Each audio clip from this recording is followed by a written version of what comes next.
Hello everyone, this is Injil Ahmed. Welcome to this analysis video. Finally, we are back on YouTube after 3-4 months. So hopefully आज के बाद थोड़ी consistent videos देखने को मिलेंगी.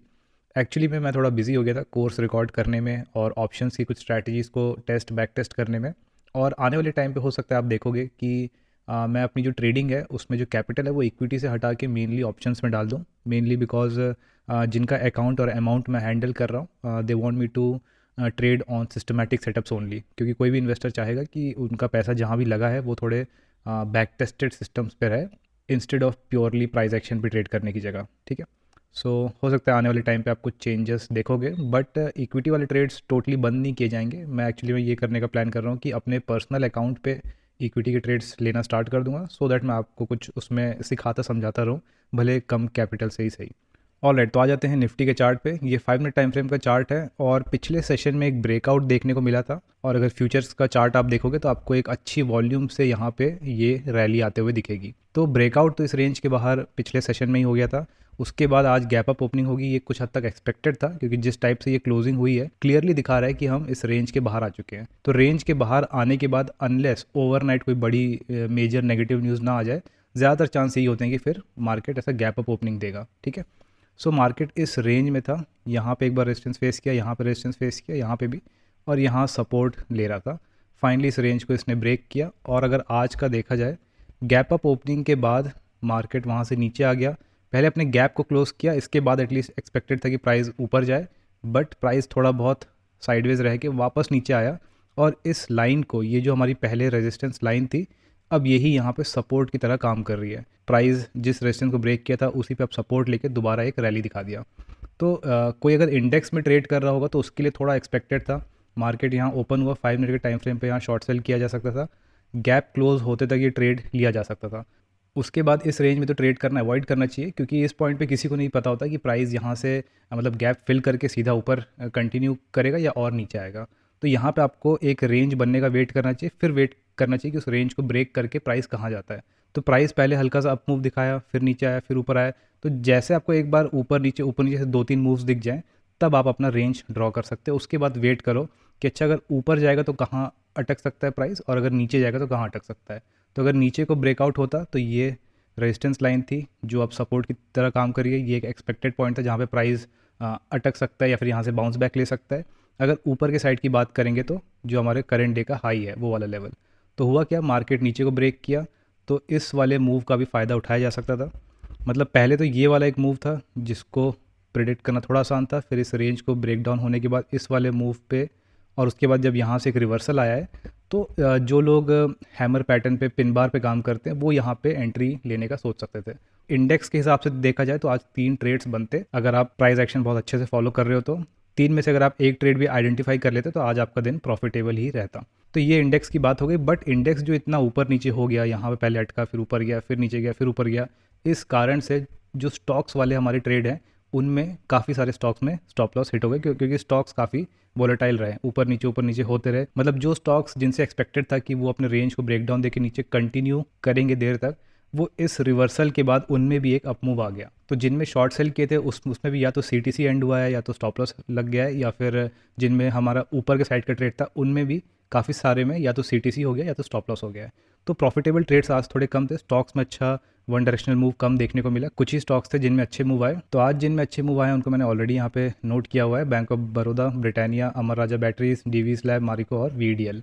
तो इनको बाद में देखते हैं, पहले एक बार निफ्टी बैंक को भी देख लेते हैं. सो बैंक निफ्टी अपने ऑल टाइम हाई के पास ही चल रहा था और आई थिंक आज उसने ब्रेक भी कर दिया. एक बार डेली टाइम फ्रेम पे चलते हैं. ओके, तो ब्रेकआउट नहीं हुआ है, बट हम ऑल टाइम हाई के काफ़ी क्लोज पहुंच चुके हैं और आई थिंक कुछ सेशंस के अंदर एटलीस्ट हम इसको टेस्ट करते हुए दिख सकते हैं. सो 41827 के आसपास इसका हाई है. जो पिछला हाई था वो है 41840. तो हाँ, मतलब इसी के आसपास इसका हाई है और आई थिंक 1-2 सेशन के अंदर इसको हम टेस्ट करेंगे. और अगर रेंज देखें तो एक रेंज जो कल तक एक्सपेक्टेड थी वो ये रेंज चल रही थी. इस लाइन को एक बार रिमूव कर देते हैं. प्राइस अभी अगर आज का सेशन हम ना देखें तो उससे दिखेगा कि पहले यहाँ रेजिस्टेंस फेस किया था, यहाँ सपोर्ट, फिर यहाँ पे रेजिस्टेंस फेस करता हुआ दिख रहा था. ये जो रेजिस्टेंस है यहाँ जो दोबारा फेस कर रहा है, ये कंफर्म कब होता, जब मार्केट यहाँ नीचे आ चुका होता. ठीक है, तब हम बोलते कि हाँ ठीक है, ये एक्चुअली में एक रेजिस्टेंस था. क्योंकि इस पॉइंट पे बस हमको यहाँ पे प्राइस अटका हुआ दिख रहा है और फाइनली अभी जाके यहाँ पे दोबारा यहाँ कहीं टेस्ट कर रहा है.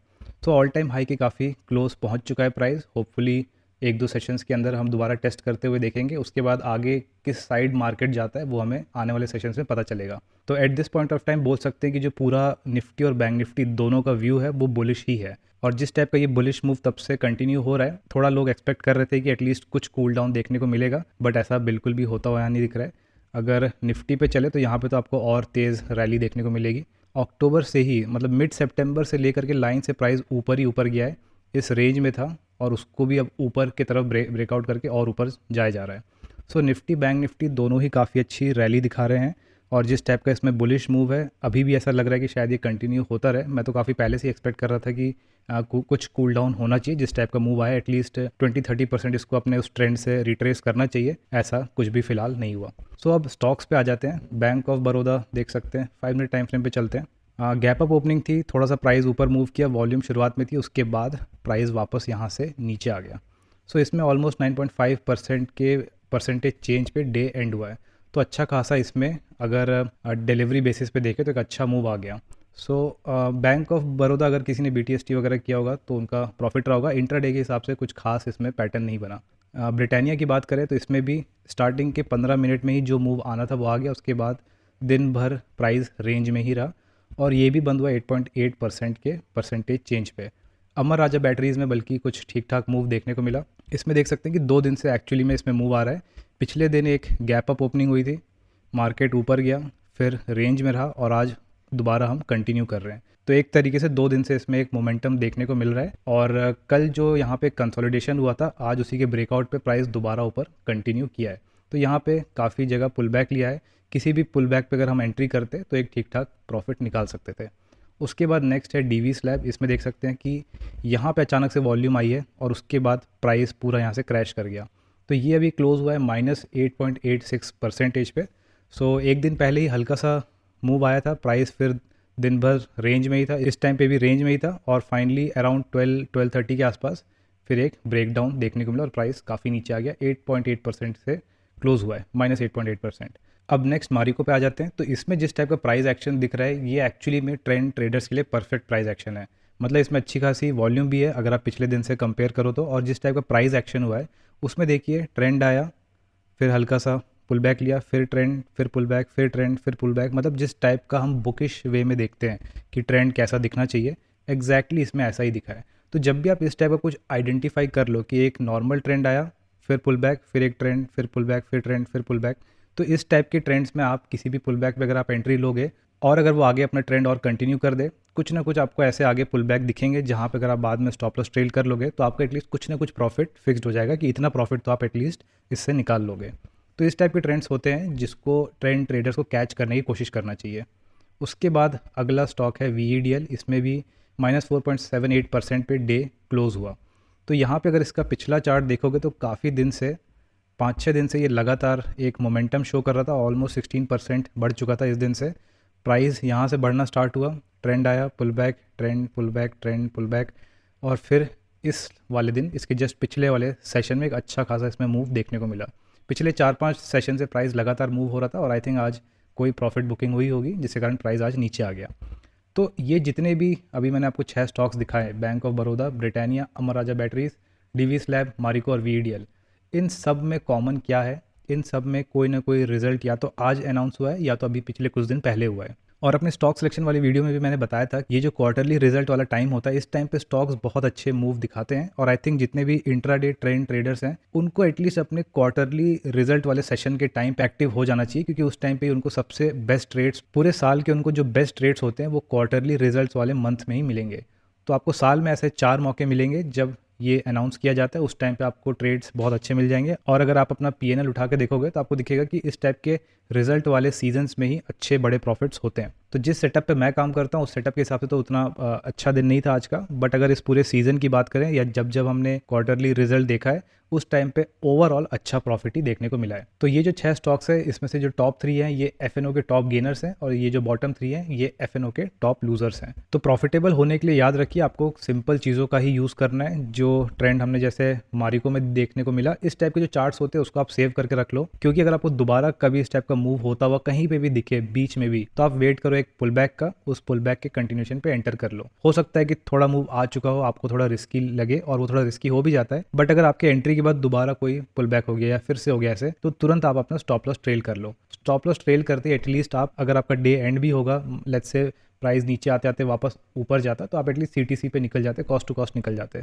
तो ऐसे आपको सिंपल लॉजिकल मेथड्स पे काम करना है, और अपना स्टॉक सिलेक्शन भी आप सिंपल रखिए, ट्रेडिंग प्रोसेस भी सिंपल रखिए, और रिस्क मैनेजमेंट अच्छे से फॉलो कीजिए, तो ओवर अ लॉन्ग पीरियड आपको उसका रिजल्ट देखने को मिलेगा। तो ये थे कुछ आज के स्टॉक्स जिनमें अच्छे मूव आए, और निफ्टी और बैंक निफ्टी की बात हमने कर लिया कि अभी भी इसमें एक बुलिश मूव कंटिन्यूड है। अभी इसमें हम बिल्कुल नहीं मान सकते कि कोई मेजर प्रॉफिट बुकिंग होनी तो चाहिए थी वैसे बहुत पहले से ही, बट कुछ ऐसा होता हुआ दिख नहीं रहा है। प्राइस मार्केट में दिख रहा है कि कंटिन्यूसली ऊपर ही जा रहा है, और अगर आप देखोगे तो ट्रेंड कुछ इस टाइप का चल रहा है कि पहले निफ्टी ऑलरेडी अप ट्रेंड में था इस टाइप के रेंज में, अब उसको वो और ऊपर ब्रेक करके और बड़े एग्जैजरेटेड मूव में चल रहा है। तो एक काफ़ी बड़ी तेज़ रैली देखने को मिल रही है निफ्टी बैंक निफ्टी दोनों में। बैंक निफ्टी स्टिल कुछ टाइम बीच में अटका हुआ था, बट निफ्टी कंटिन्यूसली ऊपर ही मूव हो रहा है। सो लेट्स सी आगे वाले सेशन में क्या होता है। आई थिंक दोनों के दोनों जो इंडेक्स है वो अपने ऑल टाइम हाई को जल्दी टेस्ट करने वाले हैं। ऑल टाइम हाई टेस्ट करने के बाद पता चलेगा कि अब वो आगे कंटिन्यू करते हैं या फिर कोई डबल टॉप बना के कोई रिवर्सल शो करते हैं। उसके बाद ही आप कोई पोजिशनल ट्रेड्स लेने का सोचना, क्योंकि इस पॉइंट पे पोजिशनली लॉन्ग साइड का ट्रेड लेना या शॉर्ट साइड का ट्रेड लेना दोनों रिस्की हो सकता है। अभी हम एक ऐसे डिसीजन पॉइंट पे पहुंच चुके हैं, मतलब इस टाइप का लेट्स से पिछला हाई बना है, तो अभी हम इस वाले एरिया में ही है, जस्ट उसको अप्रोच कर रहे हैं। तो उस टाइम पे पहले से बाई कर लेना भी रिस्की हो सकता है, पहले से सेल कर देना भी रिस्की हो सकता है। तो पोजिशनली कोई भी व्यू बनाने के पहले थोड़ा आप वेट करो कि प्राइस अब इस रेंज को थोड़ा टेस्ट कर ले, फिर अगर आगे कंटिन्यू करके ब्रेकआउट देता है तो ही बाई करने का सोचना, नहीं तो हो सकता है कि अपने ऑल टाइम हाई के पास पहुंच के ये कुछ टाइम अटक जाए या फिर थोड़ा साइडवेज रेंज दिखाना स्टार्ट कर दे। ठीक है, सो लेट्स सी आगे वाले सेशंस में क्या होता है। और याद रखिए सिंपल स्ट्रैटेजीज फॉलो कीजिए, सिंपल लॉजिक फॉलो कीजिए, रिस्क मैनेजमेंट हमेशा फॉलो कीजिए। So that was it for today. I hope you find this video informative, and as always thanks for watching.